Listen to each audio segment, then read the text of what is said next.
Well, outside of the Dosh Network, which you mentioned, shout out to Ray J too. Yo. I've interviewed him a few times. You know, someone I've always been cool with. Yeah, Ray. What else you got? What else you got coming up?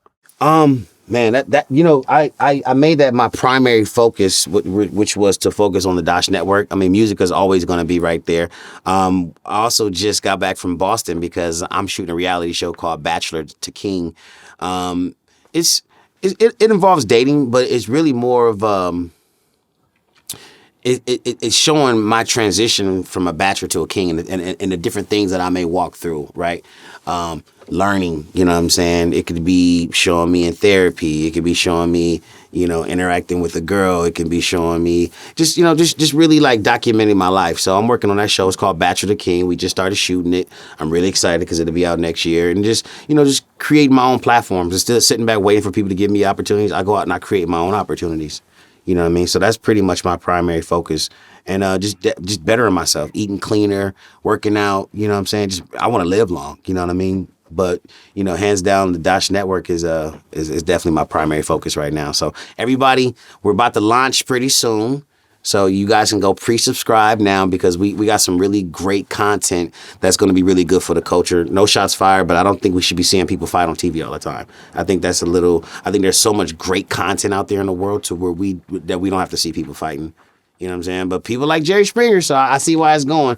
I just don't want to see nobody getting hurt. You know what I'm saying? And I think we should empower ourselves. You know, as a culture, we should continue to uplift and empower ourselves, and stop calling women bitches in songs, and stop talking about drugs and glorifying killing people. You know what I'm saying? I know gangster rappers out there, but it's like, man, when do we evolve? If Jay-Z that shows you we can come from the street and evolve, like that should be the perfect example. A guy who made it out the streets from the Marcy Project. Like, you know what I'm saying? Like, that's where everybody need to go. So shout out to Jay-Z for, you know, really still, you know, put the money phones down, you know, spearhead the game. You know what I mean? So I appreciate that, man. I appreciate that. And we owe that to ourselves as a culture. We built hip hop, right? Now let's protect it. Let's protect it. So we all need to hold each other accountable and be better. Well, yeah. I mean, outside of Jay-Z, when you look at all the hip hop millionaires or 100 millionaires, nobody grew up rich. No one had a big inheritance. You know, right. Diddy grew up poor. You know, Swizz Beatz, you know, grew up relatively poor. Kanye grew up poor. Mm-hmm. Everyone who's really doing it came from very, very humble beginnings. Nobody in hip hop was given the silver platter to run with, and everyone became, you know, created multi-generational wealth. And it's inspirational, man. You know, I mean, I look at it and I'm inspired.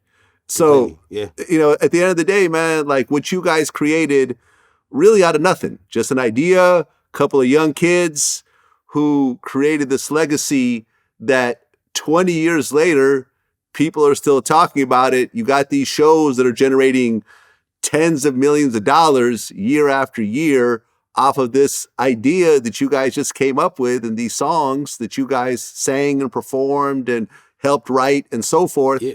Like it's a big deal. It's and it's a sad story that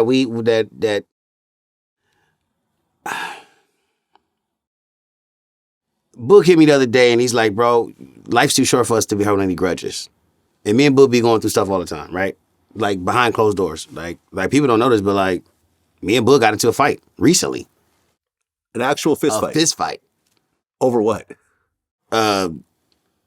Probably us just talking shit to each other, baby. You know what I'm saying? Like, you know, I probably, you know what I'm saying? You know what I mean? So it's like, but brothers, hug it out. Boom, we back talking. Hey, bro, you need to go chill out. You know, matter of fact, let me mute Raz B right now. You two turn.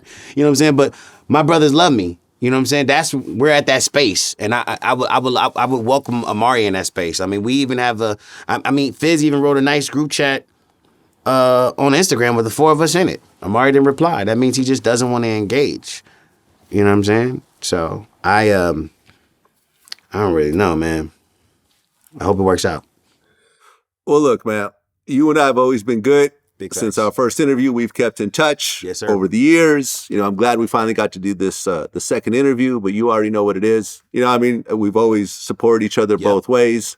And I only wish the best for you as well as all the other members of the group. I'm a B2K fan. Like I said, Girlfriend was my shit when I was DJing full time. I was playing the shit out of that song, putting it on mixtapes, remixing it on my own. Yeah, and so I've got forth. some of your remixes before. That's how I first found out about you. I was like, yeah. I mean, like when I say I fuck with the song, I was really fucking with the song. And at the end of the day, man, I wish you all the best. And I see a bright future in everyone's. In everyone's future at this point. So all the best to you, man. Until next time. Until next time, it's been a pleasure. Is there anything that we didn't cover that you want to cover? No, man, we covered everything, man. You're transparent. You really are an open book when it comes to this type of thing. And I think that the honesty is something that people have always respected about you. You don't dodge questions. You don't try to, pretend like certain things didn't happen. And listen, man, we all go through our troubles, but not everyone has their troubles on the front page of TMZ. If all the fucked up things that happened to me ended up on TMZ, people would be looking at me a little bit differently than they do now. But I try to stay a little more private. You didn't have that luxury, unfortunately. It was taken from me. You know what I'm saying? A lot of people, eventually I'll be able to talk more in depth in like a deeper documentary or whatever. But like a lot of people don't really know, I'm really was like an innocent bystander, bro. It is one little piece that the world really doesn't know about. And I feel like it needs to be revealed because it's just like, bro, it's like, I ain't had nothing to do with this shit.